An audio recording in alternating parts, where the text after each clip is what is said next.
தமிழொலி நேயர்களுக்கு வணக்கம். இன்றைய காலை நேர தலைப்புச் செய்திகள்.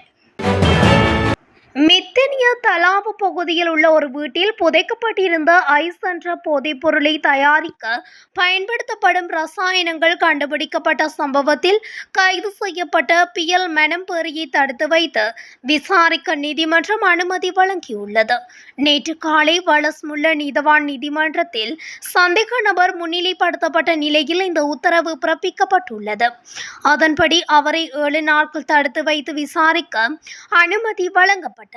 ஸ்ரீலங்கா பொதுஜன பெரமுனவின் முன்னாள் பிரதேச சபை உறுப்பினரான பியல் மனம்பேரி நேற்று முன்தினம் கைது செய்யப்பட்டிருந்தார். வெளிவிவகாரம், வெளிநாட்டு வேலைவாய்ப்பு மற்றும் சுற்றுலாத்துறை அமைச்சர் விஜித ஹேரத் நேற்று காலை 6:45 மணியளவில் ஜெனீவாவிற்கு புறப்பட்டு சென்றுள்ளார். இன்று ஆரம்பமாகும் ஐக்கிய நாடுகள் மனித உரிமைகள் பேரவையின் 60வது அமர்வில் கலந்து கொள்வதற்காகவே அவர் ஜெனீவாவிற்கு சென்றுள்ளதாக கூறப்படுகின்றது. இலங்கை அரசாங்கத்தின் சார்பாக அமைச்சர் விஜித ஹேரத் ஐக்கிய நாடுகள் மனித உரிமைகள் பேரவையில் விசேட அறிக்கை ஒன்றை வெளியிட உள்ளதாகவும் குறிப்பிடப்படுகின்றது. தமது போராட்டம் 2 வருடங்களை கடந்துள்ள போதிலும் தமக்கான தீர்வுகள் இதுவரை கிடைக்கவில்லை எனவும் அதனை வழங்க அரசாங்கம் நடவடிக்கை எடுக்க வேண்டும் எனவும் மயிலத்தமடு மாதவனை பணியாளர்கள் தெரிவித்துள்ளனர். மேய்ச்சல் தரைக்காக ஒதுக்கப்பட்ட 3025 ஹெக்டேர் இன்னும் தீர்மானிக்கப்படவில்லை. அதன் பின்னர் 3000 ஏக்கர் தருவோம் என கூறினார்கள். இந்நிலையில் 2 வருடங்கள் பூர்த்தியடைந்த இந்த போராட்டம் அரசாங்கத்திற்கு ஒரு அழுத்தத்தை கொடுக்கும் என நாம் நினைக்கின்றோம். எங்களுக்கு ஒரு தீர்வை தருமாறு உங்களை தாழ்மையுடன் கேட்டுக்கொள்கின்றோம் என தெரிவித்துள்ளனர். கண்டியிலிருந்து ஹட்டன் வரை ஒரே திசையில் 2 தனியார் பேருந்துகளை அதிவேகமாக ஓட்டி சென்ற சாரதிகள் 2 கைது செய்யப்பட்டுள்ளனர். குறித்த கைது நடவடிக்கையானது நேற்று இரவு ஹட்டன் போக்குவரத்து போலீசாரால் முன்னெடுக்கப்பட்டுள்ளது. கெனிகத்தேனை பகுதியில் பேருந்தின் பின்னால் மோட்டார் சைக்கிளில் பயணித்த ஒருவர் 2 பேருந்துகளின் சாரதிகள் ஆபத்தான நிலையில் பேருந்துகளை அதிவேகமாக ஓட்டி செல்வதை தனது கையடக்க தொலைபேசியில் பதிவு செய்து ஹட்டன் போலீசாரிடம் முறைப்பாடு அளித்துள்ளார். உடனடியாக செயல்பட்ட போலீசார் 2 பேருந்துகளையும் ஓட்டி சென்ற சாரதிகள் 2வரையும் சந்தேகத்தின் அடிப்படையில் கைது செய்துள்ளனர். மட்டக்களப்பு ஜீவபுரத்தில் தொடருந்துடன் மோதி நபர் ஒருவர் உயிரிழந்துள்ளார். குறித்த சம்பவமானது நேற்று இரவு இடம்பெற்றுள்ளது. சம்பவத்தில் சந்திவெளி ஜீவநகரைச் சேர்ந்த 28 வயதுடைய 2 பிள்ளைகளின் தந்தையான வரதராஜா கிருஷ்ணகாந்தன் என்பவரே உயிரிழந்துள்ளார். குறித்த நபர் சம்பவ தினமான நேற்று இரவு 10 மணிக்கு மதுபோதையில் தண்டவாளத்தில் தலையினை வைத்து நித்திரையில் இருந்துள்ளார். இந்த நிலையில் கடுகதி தொடர்ந்து மோதியதில் தலை துண்டிக்கப்பட்ட நிலையில் குறித்த நபர் உயிரிழந்துள்ளார். வங்கிகள் மூலம் பரிசுகள் வழங்கப்படுவதாக தற்போது சமூக ஊடகங்களில் உண்மைக்கு புறம்பான செய்திகள் பகிரப்பட்டு வருவதாக இலங்கை கணனி அவசர பதிலளிப்பு பிரிவு தெரிவித்துள்ளது. இலங்கை கணனி அவசர பதிலளிப்பு பிரிவின் சிரேஷ்ட தகவல் பாதுகாப்பு பொறியியலாளர் சாருக்கு தமனுபொல இந்த விடயத்தை தெரிவித்துள்ளார். அத்துடன் இவ்வாறு பகிரப்படும் செய்தியானது மோசடி எனவும் அவர் குறிப்பிட்டுள்ளார். இதன் மூலம் தகவல்கள் திருடப்படுவதாக பொறியியலாளர் சாருக்கு எச்சரிக்கை விடுத்துள்ளார். நாட்டின் வெவ்வேறு பகுதிகளில் நேற்று பதிவான 4 விபத்துகளில் 4 பேர் உயிரிழந்துள்ளனர். கடவத்தை, மருதன் கடவள, வெள்ளாவளி மற்றும் புதுக்குடியிருப்பு ஆகிய இடங்களிலேயே குறித்த விபத்துகள் பதிவாகியுள்ளது. இந்த விபத்துக்கள் தொடர்பான விசாரணைகள் முன்னெடுக்கப்பட்டு வருவதாக போலீசார் தெரிவித்தனர். பொலனறுவையில் உள்ள பராக்கிரம சமுத்திர குளச்சுவரின் கற்களுக்கு இடையில் மோட்டார் குண்டு ஒன்று கண்டெடுக்கப்பட்டதாக பொலனறுவை போலீசார் தெரிவித்தனர். பராக்கிரம சமுத்திரத்தில் நீர்மட்டம் குறைந்துள்ளதால் மோட்டார் குண்டு மேலே வந்திருக்கலாம் என சந்தேகிக்கப்படுவதாகவும் இதுகுறித்து விசாரணைகளை மேற்கொண்டு வருவதாக பொலனறுவை போலீசார் குறிப்பிட்டுள்ளனர். முட்டைகளை பயன்படுத்தி உற்பத்தி செய்யப்படும் உணவுப் பொருட்களின் விலையை குறைக்குமாறு கோரிக்கை விடுக்கப்பட்டுள்ளது. அகில இலங்கை முட்டை உற்பத்தியாளர்கள் சங்கத்தின் செயலாளர் DR அழகுகோன் இந்த கோரிக்கையை விடுத்துள்ளார். இது தொடர்பில் அவர் மேலும் தெரிவிக்கையில், முட்டையின் விலை அதிகரிக்கும் போது முட்டைகளை இறக்குமதி செய்ய சொல்லும் வெதுப்பக மற்றும் உணவக உரிமையாளர்கள் முட்டையின் விலை குறையும் போது அதன் பலனை நுகர்வோருக்கு வழங்குவதில்லை. முட்டையின் விலை சுமார் 1 வருடமாக குறைந்துள்ள நிலையில் முட்டைகளை பயன்படுத்தி உற்பத்தி செய்யப்படும் உணவுப் பொருட்களின் விலை குறையவில்லை என்று முட்டை உற்பத்தியாளர்கள் சங்கம் குற்றம் சாட்டியுள்ளது. நாடு தற்போது முட்டை உற்பத்தியில் தன்னிறைவு பெற்றிருந்தாலும் முட்டை உற்பத்தியாளர்கள் தொடர்ந்து நெருக்கடிகளை எதிர்கொள்கின்றனர் என்று அவர் தெரிவித்துள்ளார்.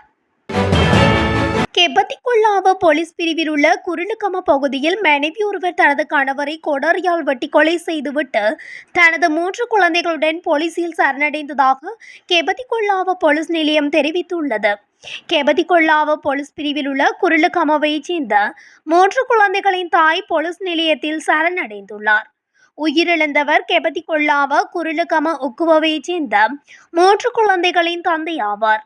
தனது மனைவியுடன் வாக்குவாதத்தில் ஈடுபட்ட போது மனைவியை வாழ தாக்க முயன்றதாகவும் கோடாரியினால் கணவனின் தலையில் தாக்கியதில் கணவர் சம்பவ இடத்திலேயே உயிரிழந்ததாகவும் தெரிவிக்கப்படுகிறது.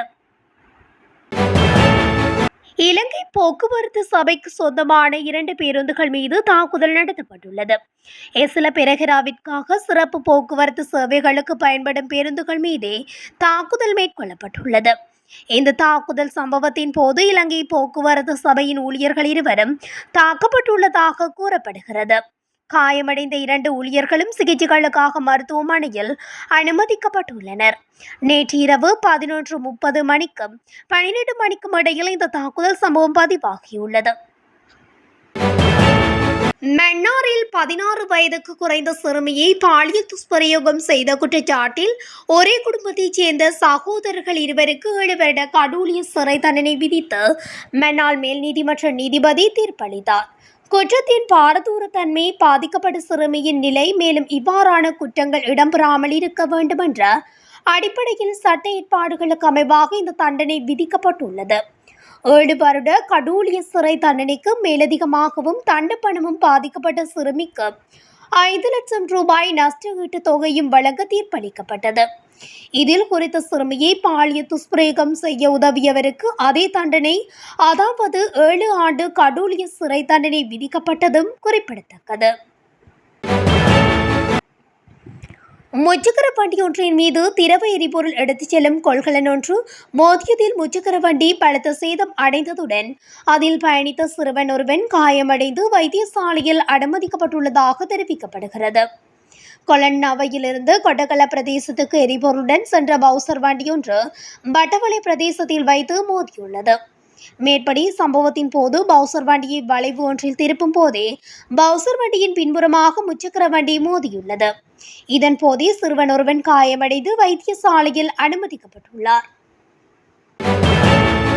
வடக்கு கிழக்கில் வாழும் தமிழ் மக்களின் காணிகளை சட்டவிரோதமாக கபளீகரம் செய்து வைத்திருக்கும் இலங்கை அரசாங்கம் அந்த காணிகளை மக்களிடம் கையளிப்பதை ஏதோ அந்த மக்களுக்கு இனாமாக கொடுப்பது போன்று விளம்பரப்படுத்துகின்றதாக ஈழ மக்கள் புரட்சிகர விடுதலை முன்னணியின் தலைவர் சுரேஷ் பிரேமச்சந்திரன் தெரிவித்துள்ளார்.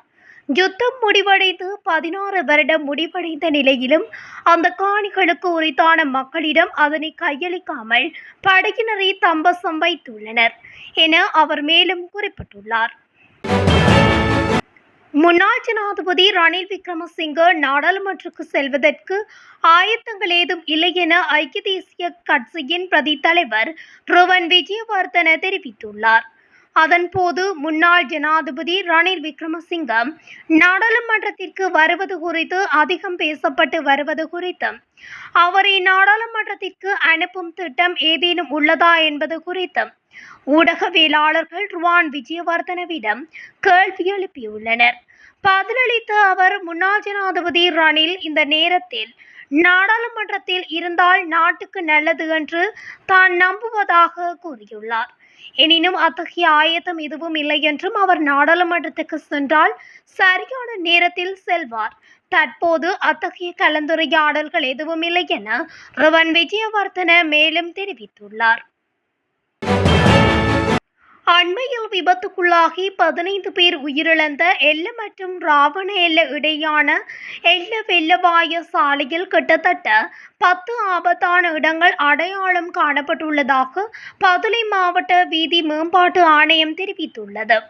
அந்த இடங்கள் குறித்து சிறப்பு ஆய்வு தொடங்கப்பட்டுள்ளதாக அதன் நிர்வாக பொறியியலாளர் SS கெனநாயக்க தெரிவித்துள்ளார். வீதியின் இருபுறமும் சரி செய்யக்கூடிய ஆபத்தான இடங்களில் மண்ணெண்ணும் பணி தொடங்கப்பட்டுள்ளது. இதன் கீழ் சரி செய்யப்படும் வீதியின் அளவு 26 கிலோமீட்டர் ஆகும். பதுளை மாவட்டத்தில் விபத்துக்களை குறைக்க ஒதுக்கப்பட்ட 700 மில்லியன் ஒதுக்கீடு அந்த நோக்கத்திற்காக பயன்படுத்தப்பட உள்ளது.